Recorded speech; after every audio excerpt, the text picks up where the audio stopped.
Hello dear student, welcome to our channel inspire Gyan pick.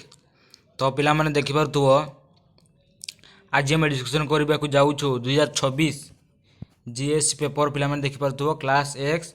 हाँ पिला माने तुम ठीक सुनिछ। हमर देखि पारुथुव पिला माने समय होउछि 1 घंटा। पिला माने पूर्ण संख्या देखुथुव 50। सुमिता सरकार पिला माने देखुथुव सेक्रेटरी 2026 सेट बी। पिला माने सेट बी रो क्वेश्चन गुड आज आम डिस्कसन करबा पिला माने। तो देखि पारुथुव पिला माने ऑब्जेक्टिव। तो पार्ट 1 रे पिला माने देखुथुव आम प्रथम ऑब्जेक्टिव क्वेश्चन आज डिस्कसन करबा पिला माने। जदि पारुछ पिला माने आम टेलीग्राम चैनल जॉइन हो जाओ, जहाँ फल किसी लेटेस्ट अपडेट परीक्षा कि किसी पेपर क्वेश्चन पेपर मध्य आम सेठी छाड़ी था पिला माने, जहाँ फल तुम मैंने क्वेश्चन मध्य किसी पाई परिबो, किसी उपकृत मध्य हो पारिबो पिला माने।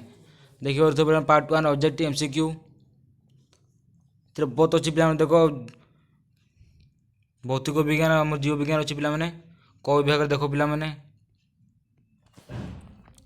डुबेलिन ट्रायल समूह प्रथम मौलिक परिमाणिक वस्तु तो एक्स और मौलिक पारमाणिक वस्तु तो वाई हेले मझिरे थिबा मौलिक वस्तु तो केते हो पिला माने।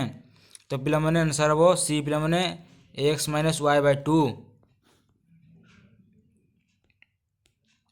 एक सबल अम्ल और दुर्बल क्षारक लवण पीएच मूल्य प्राय केते हो पिला माने 7 रु कम।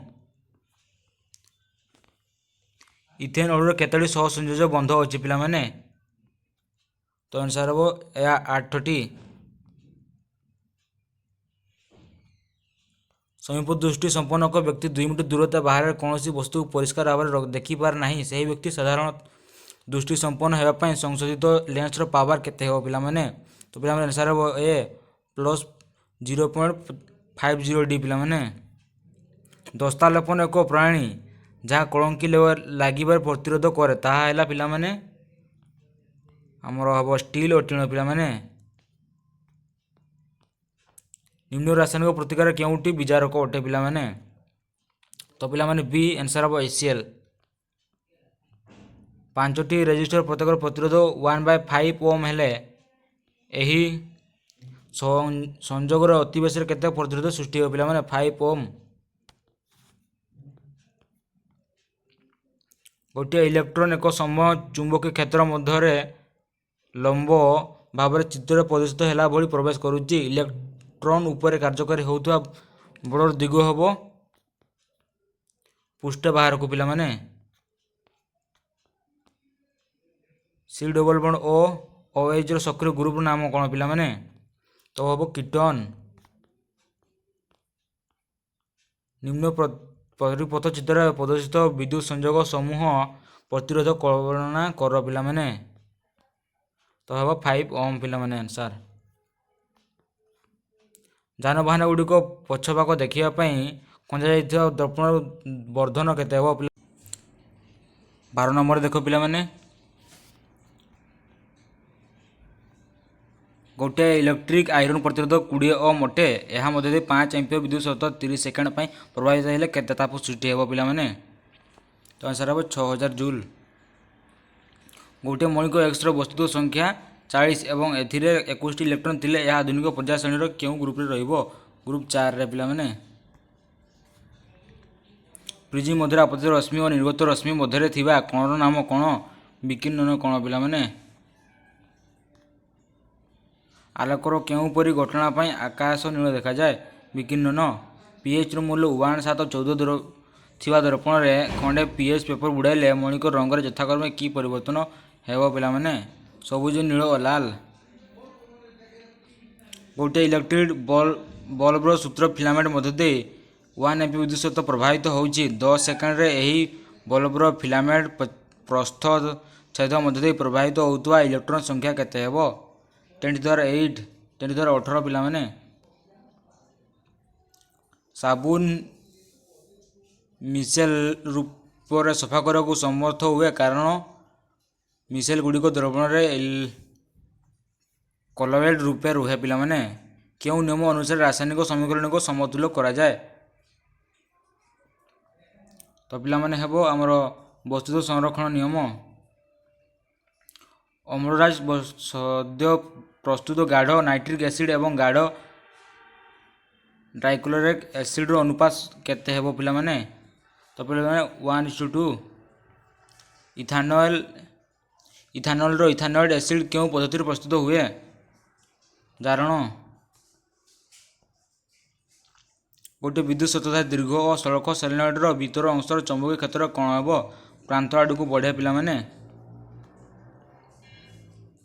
ଗୋଟିଏ ମୌଳିକ ଅକ୍ସିଜେନ୍ ସହ ପ୍ରତିକ୍ରିୟା କରି ଉଚ୍ଚ ଗୁଣାଙ୍କ ବିଶିଷ୍ଟ ଯୌଗିକ ସୃଷ୍ଟି କରେ। ଏହା ମଧ୍ୟ ଜଳର ଦ୍ରବଣୀୟ ନିମ୍ନୋକ୍ତ ମଧ୍ୟରୁ କେଉଁଟି ହେବ ପିଲାମାନେ? ତ ପିଲାମାନେ ହେବ କ୍ୟାଲସିୟମ୍। ଏକ ଗୃହ ବିଦ୍ୟୁତ୍ ପରିପଥରେ 5 ଆମ୍ପିୟର ଫ୍ୟୁଜ୍ ସମ୍ପୃକ୍ତ ହୋଇଛି। ଯଦି ମୁଖ୍ୟ ବିଦ୍ୟୁତ୍ ଯୋଗାଣ 240 ଭୋଲ୍ଟ ହୁଏ, ତାହେଲେ 40 ୱାଟ୍ର ଅତିବେଶୀରେ କେତୋଟି ଟ୍ୟୁବ୍ ଲାଇଟ୍ ନିରାପଦ ବ୍ୟବହୃତ ହୋଇପାରିବ? ତ ପିଲାମାନେ 20। ଗୋଟିଏ ଆଲୋଡିଓ ଉପକରଣ 2ଟି ଲେନ୍ସରୁ ତିଆରି ହୋଇଛି। ଲେନ୍ସ ଦ୍ୱୟର ପାୱାର ଯଥାକ୍ରମେ +12D ଓ -2D ହେଲେ ଏହି ମିଶ୍ରିତ ଲେନ୍ସ ଦ୍ୱୟର ଫୋକସ୍ ଦୂରତା କେତେ ହେବ?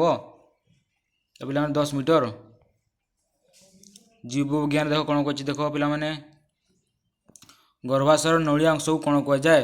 ଶୁକ୍ରବାହୀ ନଳୀ। ଏକ କ୍ରମବର୍ଦ୍ଧିଷ୍ଣୁ ଉଦ୍ଭିଦକୁ ଭୂମି ସହିତ ସମାନ୍ତର ଭାବେ ରଖିଲେ ଆଲୋକ ଆଡ଼କୁ ତାହାର କାଣ୍ଡ ବଢ଼ିବାର କାରଣ କ'ଣ? ଅଗ୍ର ଅଂଶର ଉର୍ଦ୍ଧ୍ୱ ଭାଗର ହରମୋନ୍ ସାନ୍ଦ୍ରତା କମ୍ ପିଲାମାନେ। ମଣିଷ ଶରୀରରେ ଅମ୍ଳଜାନ ଯୁକ୍ତ ରକ୍ତ ସଞ୍ଚାଳନ ସମ୍ପର୍କରେ କେଉଁ ଉକ୍ତିଟି ଠିକ୍? ତ ପିଲାମାନେ ହେବ ଆନ୍ସାର୍ ବାମ ପଟର ଅଳିନ୍ଦ ଓ ଦକ୍ଷିଣ ପଟର ନିଳୟ ମଧ୍ୟରେ ରକ୍ତ ପ୍ରବାହ। କେଉଁ ପ୍ରକାର ମୂଳ ଲୋମ ଦ୍ୱାରା ଜଳର ଶୋଷଣକୁ ସକ୍ରିୟ ଶୋଷଣ କୁହାଯାଇପାରିବ? ତ ପିଲାମାନେ ଆନ୍ସାର୍ ହେବ ବିସରଣ। କେଉଁ ଯୋଡ଼ାଟି ଅସମ୍ବନ୍ଧିତ? ପିଲାମାନେ ହେବ ଅପସନ୍ ଡି। ମାନବ ଜାତିର ନାମଟିକୁ ସୂଚାଅ ପିଲାମାନେ ହୋମୋ ସାପିଏନ୍ସ। Option D. ଖାଦ୍ୟ ଶୃଙ୍ଖଳର କେଉଁଟି ଅନ୍ୟ ତିନିଠାରୁ ପୃଥକ ପିଲାମାନେ? ତ ପିଲାମାନେ ଆନ୍ସାର୍ ହେବ ଆମର ଅପସନ୍ ବି। କେଉଁଟି ନବୀକରଣ ପ୍ରାକୃତିକ ସମ୍ପଦ? ପିଲାମାନେ ହେଉଛି ଆମର କୋଇଲା। କେଉଁ ଯୋଡ଼ାଟି ଅସମ୍ବନ୍ଧିତ ଅଟେ ପିଲାମାନେ? ଆପତ୍କରଣ ଗ୍ରାନ୍ଥି ଏଡ୍ରିନାଲିନ୍। 3 କାର୍ବନ ଯୁକ୍ତ ପାଇରୁଭିକ୍ ଅମ୍ଳରୁ କେଉଁ ଉତ୍ପାଦ ଗୁଡ଼ିକର ସୃଷ୍ଟି ହେବାକୁ ସାଇଟ୍ରିକ୍ ଅମ୍ଳ ଚକ୍ର ଦର୍ଶାଏ ପିଲାମାନେ? 2 କାର୍ବନ ଯୁକ୍ତ ସକ୍ରିୟ ଅଣୁ NADH2 + CO2। ମେଣ୍ଡେଲ ତାଙ୍କର ପରୀକ୍ଷଣରେ କେଉଁ ପିଢ଼ିର ମଟର ଗଛକୁ ପରୀକ୍ଷାପଯୋଗୀ କରିଥିଲେ ପିଲାମାନେ? ପିଲା ହେବ ପୌତ୍ରିକ ପିଢ଼ି। ମେଣ୍ଡେଲ ତାଙ୍କର ପରୀକ୍ଷଣରେ ଚୟନ କରିଥିବା ମଟର ଗଛର 7 ଯୋଡ଼ା ବିକଳ୍ପ ମଧ୍ୟରେ କେଉଁ ଗୁଣଟି ଅନ୍ତର୍ଭୁକ୍ତ ନୁହେଁ? ଗଛର ଚଉଡ଼ା ଉଚ୍ଚତା। ଗୋବର ଗ୍ୟାସ୍ ପ୍ଲାଣ୍ଟର କେଉଁ ଅଂଶରୁ ମଣ୍ଡ ପ୍ରସ୍ତୁତ ହୁଏ? ପ୍ରବେଶ ପତ୍ରରୁ ପିଲାମାନେ। ପ୍ରାଥମିକ ଶୁକ୍ରାଣୁ କୋଷରୁ ଶୁକ୍ରାଣୁ ସୃଷ୍ଟି ହେବା ପର୍ଯ୍ୟନ୍ତ ଅବଧିକୁ କ'ଣ କୁହାଯାଏ? ପରିପକ୍ୱନ ପ୍ରାବସ୍ଥା। କେଉଁ ଦୁଇଟି ସମଜାତୀୟ ଅଙ୍ଗ ଅଟେ ପିଲାମାନେ? ବାଦୁଡ଼ି ଡେଙ୍ଗା ଓ ବିହଙ୍ଗର ଡେଙ୍ଗା ପିଲାମାନେ। ବିହଙ୍ଗର ଡେଣା। ବଂଶ ବିସ୍ତାର ସମୟରେ କେଉଁଟିରେ ଅନୁଲମ୍ବ ଦ୍ୱିବିଭାଜନ ଦେଖାଯାଏ? ତ ପିଲାମାନେ ଏମିବା। କେଉଁ ରୋଗଟି ଏକ ବୀଜାଣୁ ଜନିତ ବିଶ୍ୱ ମହାମାରୀ ଅଟେ ପିଲାମାନେ? କୋଭିଡ୍-19। ବୃକକର କେଉଁ ଅଂଶରେ ରକ୍ତଛଣା କାର୍ଯ୍ୟ ହୋଇଥାଏ? ଗ୍ଲୋମେରୁଲସ୍। ପୋକତନ୍ତ୍ରରେ କେଉଁ ଗ୍ରନ୍ଥିଟି ଅନ୍ୟ ତିନିଠାରୁ ଏକ ପୃଥକ? ଯକୃତ।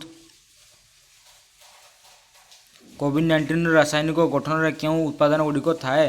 RNA+ ପୁଷ୍ଟିସାର ପିଲାମାନେ। କେଉଁଟି ସ୍ୱସ୍ଥାନ ସଂରକ୍ଷଣର ଉଦାହରଣ? ତ ପିଲାମାନେ ଆକ୍ୱାରିୟମ୍। ଶ୍ୱାସତନ୍ତ୍ର କେଉଁ ଅଙ୍ଗରେ ଗ୍ୟାସ୍ ବିନିମୟ ହୋଇଥାଏ ପିଲାମାନେ? ଶ୍ୱାସନଳିକା। ଉଦ୍ଭିଦ ରଚନ ସଂକ୍ରାନ୍ତ ଭୁଲ ଉକ୍ତିଟିକୁ ଚିହ୍ନାଅ। ତ ପିଲାମାନେ ଅପସନ୍ ବି। କେଉଁ ଶ୍ୱେତସାର ଜାତୀୟ ଖାଦ୍ୟରେ ଅଧିକ ମାତ୍ରାରେ ସୁକ୍ରୋଜ୍ ରହିଛି? ଏ ପିଲାମାନେ ଆଳୁ ଓ ଭାତ। କେଉଁ ଉପାୟରେ HIV ବା ଏଡ୍ସ ସଂକ୍ରମଣ ହୁଏ ନାହିଁ? ଅନୈତିକ ଦୈହିକ ସମ୍ପର୍କ ପିଲାମାନେ। ତ ପିଲାମାନେ ଏହିପରି ଭାବରେ ଆମର ଯେତେ ସବୁ କ୍ୱେଶ୍ଚନ୍ 2026ର ପେପର୍ ତ କହିଦେଲୁ ପିଲାମାନେ। ଭିଡ଼ିଓ ଯଦି ଭଲ ଲାଗିଥାଏ ପିଲାମାନେ ଲାଇକ୍ କରିବ, ସେୟାର କରିବ, କମେଣ୍ଟ କରିବାକୁ ଜମା ଭୁଲିବ ନାହିଁ ପିଲାମାନେ। ଏତିକି ରହିଲୁ, ଧନ୍ୟବାଦ।